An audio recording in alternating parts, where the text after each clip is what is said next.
열왕기상 17장을 보면 정말 갑작스럽다 할 만큼 그렇게 엘리야 선지자가 등장합니다. 열왕기상 17장 1절에 길르앗에 우거하는 자 중에 디셉 사람 엘리야를 언급합니다. 말 그대로 길르앗 지역에 디셉에 우거하는 사람, 이 우거하다라는 말은 원주민이 아니라 외국인, 체류자 또는 나그네와 같은 사람을 말합니다. 뜬금없이 갑자기 웬 듣도 보도 못한 사람이 나타나서 하나님의 말씀을 선포하기 시작합니다. 그 말씀도 보통이 아닙니다. 때로는 정말 심각한 말씀을 갑작스럽게 전합니다. 열왕기상 17장 1절에 내 말이 없으면 수년 동안 비도 이슬도 있지 아니하리라. 결국에는 이 말씀 그대로 3년이 넘는 시간 동안 이스라엘에는 가뭄이 일어났습니다. 열왕기상 18장에서 당시 이스라엘이 섬기는 이방 우상 선지자들과의 갈멜산에서의 영적인 대결 이후에야 비가 내립니다. 이런 엘리야의 사역은 그저 놀랍기만 합니다. 사르밧 과부의 집에 먹을 것이 떨어지지 않게 하고 그 과부의 아들을 죽음에서 다시 살리고, 심지어 열왕기하 2장에서는 엘리야가 승천, 즉 말 그대로 하늘로 올라가는 그런 말씀까지 있으니 구약의 선지자들 중에서 최고 또는 충분히 대표라고 말할 수 있을 만한 그런 능력의 놀라운 엘리야의 선지자의 그 말씀들 보게 됩니다.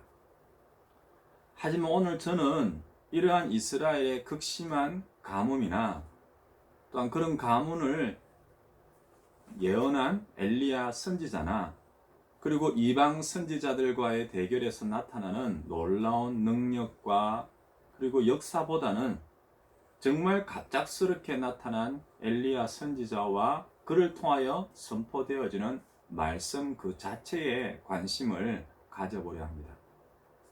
그보다 먼저 그런 엘리야를 보내신 하나님과 그 하나님의 말씀, 그 말씀을 이루기까지 엘리야와 함께 하신 하나님에 대해 말씀드리려 합니다. 열왕기상 17장 1절에 내 말이 없으면, 그리고 이 말씀대로 진짜 가뭄이 시작되었습니다. 열왕기상 18장에 엘리야 선지자가 제사와 기도를 드린 이후에야 3년 만에 비가 내립니다. 하지만 이러한 기적적인 역사는 오직 한 가지 이유로 시작되어지고 또한 한 가지 목적을 이루기 위하여 행하여졌습니다. 첫째는요, 열왕기상 17장 1절에 내가 섬기는 이스라엘 하나님 여호와께서 살아계심을 두고 맹세하노니, 이 말씀 그 자체예요. 둘째는요, 엘리야 선지자의 이름의 뜻입니다. 엘리야는 여호와는 나의 하나님이다 라는 그런 뜻을 가지고 있습니다. 그리고 세 번째는요, 그렇게 선포되어진 말씀의 대상이 바로 하나님을 떠난 북이스라엘이었다는 것이죠. 그러니 엘리야의 갑작스런 나타남과 가뭄의 선포, 그리고 이방 선지자의 대결, 그리고 하나님께 제사를 드린 이후에 비를 내리는 기적적인 역사는 그 모든 것이 다 여호와께서 이스라엘의 참 하나님, 살아계신 하나님이심을 선포하는 것이었습니다. 혹시 오늘 우리 주변에도 이런 가뭄과 같은 그런 고난이 있습니까? 때로는 먹을 것이 없는 그런 아픔이 있습니까? 그 아들이 죽음 가운데 처해 있는 그런 곤란함들이 있습니까? 때로는 기적적인 역사를 직접 체험하기도 하십니까? 하지만 그 모든 것이 우리 믿는 자의 삶들 가운데서 일어난다면 그것을 통하여서 하나님께서 역사하심을 나타낸다면 그것은 모두 한 가지 이유입니다. 여호와께서 우리의 참 하나님, 살아계신 하나님이심을 선포하기 위함인 것이죠. 이것은 결코 구약에 나오는 최고 또는 대표라 할 수 있는 엘리야 선지자만을 향한 것이 아닙니다. 수많은 사람들 중에 오늘 우리들을 하나님의 백성, 자녀 삼으신 이유와 목적도 같은 것입니다. 하나님을 떠나서 하나님을 알지 못하는 그 세상을 향하여서 오늘도 살아계셔서 세상 모든 것의 주인 되심을 나타내시고 알리시는 분이 바로 우리가 믿는 하나님이십니다. 앞에서 이 말씀을 전하는 저 역시 마찬가지입니다. 잘난 것 하나 없는데 세상에 푹 빠져 때로는 그 세상 가운데서 힘겹게 어렵게 살아가던 저를 갑작스레 부르신 분이 하나님이시죠. 그리고 그 하나님의 일을 감당하는 그런 목회자로 세우신 이유가 무엇일까요? 아니, 다른 것이 있을까요? 창세기 12장에 나오는 아브라함은 어떻습니까? 어느 날 갑자기 아브라함에게 하나님께서 찾아오셔서 네 고향, 친척, 아버지의 집을 떠나 내가 네게 보여줄 땅으로 가라 라는 말씀을 주셨죠.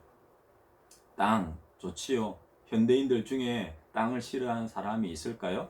하지만 이미 땅을 가지고 잘 살아가고 있는데 굳이 새로운 땅을 주신대요. 또한 그 땅이 아직 명확하게 어디인지도 모릅니다.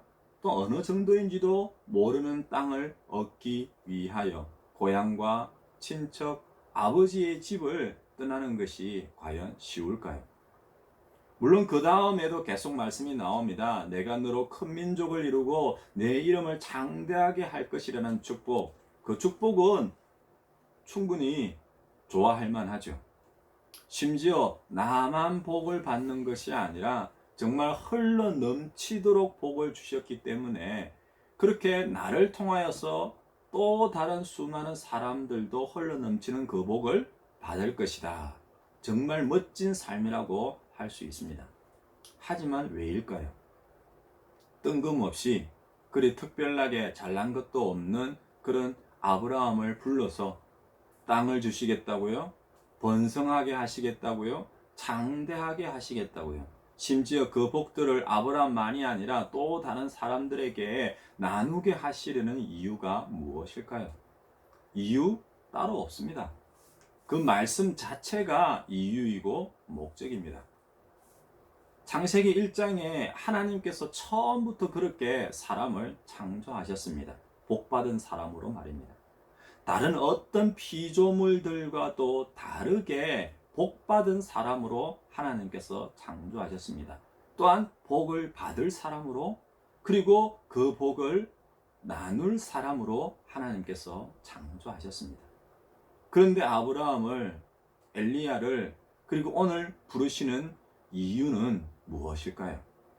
아브라함과 엘리야 그리고 오늘 우리들 그리고 세상 사람들이 그러한 하나님의 복을 받지 못하고 누리지 못하고 살아가고 있기 때문이죠. 그런 하나님을 모르고 살아가는 삶, 그 삶 때문에 하나님께서는 아브라함을, 엘리야를 또한 오늘 우리들도 부르시고 계십니다. 저 역시도 목회자로 부름받고 또한 그렇게 복을 받고 누리며 살았습니다. 또한 그러한 복을 나누는 삶을 살고 있었다 생각했지만 그 정도는 아니었나 봐요.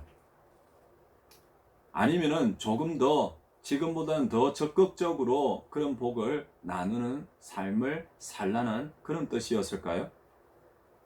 그래서인지 저에게도 창세기 12장에 말씀이 주어졌습니다. 너의 고향과 친척과 아버지의 집을 떠나라. 부산에서의 15년의 부목회 사역이 끝나고 안 그래도 갈 데가 없었는데 여기서 목회 사역이 끝나나 생각했는데 이제는 어디로 가야 하나? 무엇을 해야 하나? 어떻게 해야 하나? 그렇게 기도할 때 주어진 말씀입니다. 그래서 30년 넘게 살았던 제2의 고향이었고 부모와 형제들과 함께 했던 삶의 터전이었던 그 부산을 떠났습니다. 하나님을 만나 신앙을 가지고 부르심을 받아 사역했던 모든 기반이 있던 그런 영적 본거지인 부산을 떠나 경기도 성남으로 왔습니다. 흔히들 말하죠. 하늘에는 천당이 있고 땅에는 분당이 있다고요. 하지만 그런 성남의 분당도 약속의 땅은 아니었나 봅니다. 굳이 비유하자면 아브라함이 가나안 땅으로 들어가기 전에 머물렀던 하란 정도였을까요? 그래서 이제 얼마 지나지 않아서 서울로 왔습니다. 그러면 이 서울이 하나님께서 약속하신 축복의 땅인가요? 이제 그렇게 약속의 땅이 주어졌으니 이곳에 교회, 하나님 나라를 세우면 되나요? 또 하나님께서 아브라함에게 허락하셨던 그 약속의 자손은 믿음의 사람들을 말하는 걸까요? 그래서 큰 민족을 이루고 내 이름이 창대하게 되는 그런 것은 지금까지 솔직히 한 번도 제가 꿈꿔보지 않았던 것이었습니다. 그저 내가 먼저 복을 받았으니 그 복을 나누는 삶을 살기를 원했습니다. 그것만으로도 충분히 교회를 세우면 되겠죠. 이러한 과정들을 생각해 보면 어쩌면 부산을 떠나면서 바로 개척교회를 했어야 하는 것이 옳았다는 생각이 들기도 합니다. 하지만 여러 핑계 때로는 이유가 있었습니다. 갑작스레 부산에서의 부목회 사역을 끝내고 떠나야 했다. 또한 개척교회에 대한 아무런 준비가 되어 있지 않았다는 이유, 핑계를 댈 수 있죠. 때로는 가정의 형편, 때로는 여러 환경의 문제들. 하지만 성남과 서울에서의 부목회 사역을 하면서도 똑같은 일들이 반복되고 또한 지금까지 있었던 여러 문제들이 계속 반복되는 것을 보면서 이제서야 한 가지를 깨닫게 됩니다. 약속과 축복의 땅은 단순히 성남이나 서울이라는 지역이 아니라 하나님의 사람에게 하나님께서 주신 말씀, 사명이라는 것을 뒤늦게 깨닫게 됩니다. 그런 사명을 깨닫지 못하고 그저 하나님께서 말씀하신 축복들 기억나시죠? 약속의 자손은 언제 주십니까? 겨우 이 정도 땅을 주시려고 저를 갈대아 우르에서 이 먼 곳 가나안으로 부르셨습니까? 그렇게 생각하고 말하였던 아브라함은 가나안 땅에서 기근을 맞이합니다. 이제 아브라함은 생각합니다. 그래도 먹고는 살아야지. 그렇게 아브라함은 기근을 피하여서 애굽으로 또 한 번은 네겝으로 내려갑니다. 그리고 축복의 땅, 약속의 자손, 복을 나누는 삶의 동력자인 아내인 사라를 잃게 되지요. 그럼 이제 여기서 아브라함의 삶은 끝인가요? 하지만 그런 아브라함을 부르시고 아브라함에게 축복의 약속을 주셨던 그 하나님은 멈추지 않으십니다. 아브라함이 잘났어가 아니에요. 아브라함이 특별났어도 아닙니다. 평범해요. 때로는요, 못나고 별 볼 것이 없는 그런 아브라함을 하나님께서 복을 주시고 하나님의 사람으로 부르셨기에 그런 아브라함에게 복을 주시고 그 복을 나누는 삶을 작정하셨기에 하나님께서 시작하신 그 일을 하나님께서는 결코 멈추지 않으십니다. 아브라함만이 아닙니다. 열왕기상 17장에 나오는 엘리야 역시 다를 것이 없습니다. 길르앗에 우거하던 엘리야를 부르신 것은 하나님이십니다. 이방인, 체류자, 나그네와 같은 그런 삶을 살아가던 엘리야가 어느 날 갑자기 나타나서 하나님의 말씀을 선포한다? 누가 그 말을 들을까요? 누가 그의 말을 따를까요? 심지어 그 말이 이스라엘의 최고로 악하였던 아합 왕과 그 나라에 수년 동안 가뭄이 있을 것이라는 저주에 가까운 말씀인데요. 때로는 정말 엄청난 용기라 칭찬할 수도 있습니다. 담대함이라고 말해야 할까요? 아니면은 무식함이라고 말해야 하나요? 그것도 아니면 정말 완벽한 철두철미한 사명감에서 비롯된 행동이었을까요? 그런 하나님의 말씀의 선포가 있은 후에 하나님은 엘리야 선지자를 바로 숨겨주십니다. 결코 쉽지 않은 말씀이었고 또한 선포이었음을 하나님께서도 아시는 것이죠. 그래서 엘리야를 보호하십니다. 평안 가운데 머물게 하십니다. 하나님은 엘리야를 그릿 시냇가에 숨기시고 까마귀를 통하여서 일용할 양식들을 공급하십니다. 하지만 그릿 시냇가마저도 가뭄으로 말라버리자 하나님은 엘리야를 이제는 시돈의 사르밧으로 가게 하십니다. 그리고 그 사르밧의 과부를 통하여서 엘리야에게 먹을 음식을 주십니다. 물론 엘리야만 먹고 마시는 것이 아니었습니다. 정말 작은 것이었지만은 때로는 그 삶의 모든 것을 내어놓은 그 사르밧의 과부의 집에 하나님께서는 먹을 것이 끊어지지 않게 하십니다. 이렇게 하나님의 역사하심은 먹고 마시는 것에서 끝나지 않습니다. 그 사르밧 과부의 죽은 아들마저도 다시 살려주십니다. 이러한 역사하심들이 바로 하나님께서 아브라함을 부르시고 또한 엘리야를 부르신 이유이죠. 축복의 땅을 허락하시고 엘리야를 하나님의 사람으로 세우시고 그 삶에 복을 받게 하시고 그리고 복을 나누게 하시는 믿음의 삶입니다. 물론 이 모든 것을 통하여서 한 가지 최종의 목적이 있습니다. 그것은 열왕기상 18장에 나오는 갈멜산의 역사를 찾아보시면 되십니다. 이스라엘의 아합 왕과 수백 명의 이방 선지자들과의 싸움에서 그 엘리야를 통하여서 하나님께서는 밝히십니다. 주 여호와가 하나님이심을 드러내십니다. 이렇게 놀라운 하나님의 축복과 역사하심을 직접 경험하였던 그 엘리야 선지자도 때로는 믿음의 조상이라고 불리는 그 아브라함도 모두 동일하게 오늘 우리와 다를 것이 하나도 없는 그런 보통 사람, 부족하고 연약한 사람입니다. 아브라함은 하나님의 말씀이 이루어지는 것을 기다리는 그런 믿음과 인내가 부족했습니다. 엘리야 선지자는 갈멜산의 그 기적의 역사를 직접 체험하고도 그 손을 통해서 직접 행하고도 아합 왕의 아내인 이세벨의 저주스러운 말 한마디에 걸음아 나 살려라 그렇게 도망치죠. 하지만 그런 아브라함을 다시 부르시고요. 그런 엘리야를 보내신 하나님께서는 무엇보다도 그 세상의 삶에 지치고 힘들어서 매일 고민하고 갈등하고 염려하는 오늘 우리들의 삶에도 동일하게 찾아오시고 부르시고 말씀하십니다.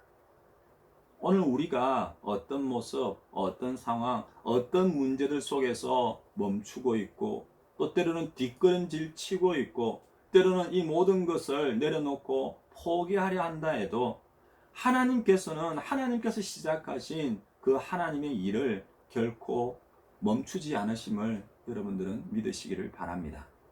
오늘 본문 5절, 7절에 하나님께서 그 여호와의 천사를 보내셔서 지치고 상하여 이제는 나도 모르겠다. 차라리 이대로 모든 것을 포기하려는 그런 엘리야를 그런 우리들의 삶을 어루만져 주십니다. 또한 먹고 마시게 하십니다. 그리고 말씀하십니다. 일어나 먹으라. 너의 갈 길을 다 가지 못할까 하노라.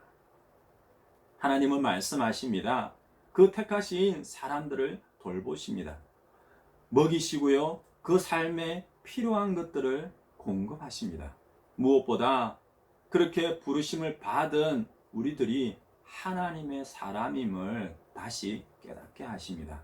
그리고 그런 우리들을 통하여서 하나님께서 시작하신 일들을 이루기까지 우리의 믿음의 삶을 인도하심을 여러분들 잊지 마시기를 바랍니다. 모든 생명의 주권자이신 하나님이십니다. 그 삶이 끝나는 날까지 먹이고 마시게 하시는 하나님이시죠. 물론 그 삶의 끝은 바로 그렇게 택하신 하나님의 사람들을 통하여 이루실 하나님의 뜻이 선포되고 또한 그 뜻이 온전히 이루어지는 날일 겁니다. 세상 많은 사람들 중에 정말 잘난 것 하나 없는 평범하고 보통의 때로는 부족하고 연약한 우리들을 하나님의 백성, 하나님의 자녀, 하나님의 일꾼으로 부르신 것 자체가 바로 축복임을 믿으시기 바랍니다. 또한 그 삶을 하나님께서는 그냥 버려두지 않으시고 인생의 공급자가 되시고 그 삶의 인도자가 되시며 한 걸음 한 걸음마다 친히 동행하시고 그리고 그 삶을 위하여 모든 것을 예비하시는 하나님이심을 믿으시기를 바랍니다. 그 하나님께서 오늘 우리 연약한 믿음의 사람들 때로는 일꾼의 삶을 그리고 믿음의 가정과 주님 몸된 교회를 향하여 말씀하십니다. 그리고 그 말씀을 이루실 때까지 보호하시고 공급하시고 인도하시는 그런 은혜와 축복이 함께 하시기를 주님의 이름으로 축원드립니다. 아멘.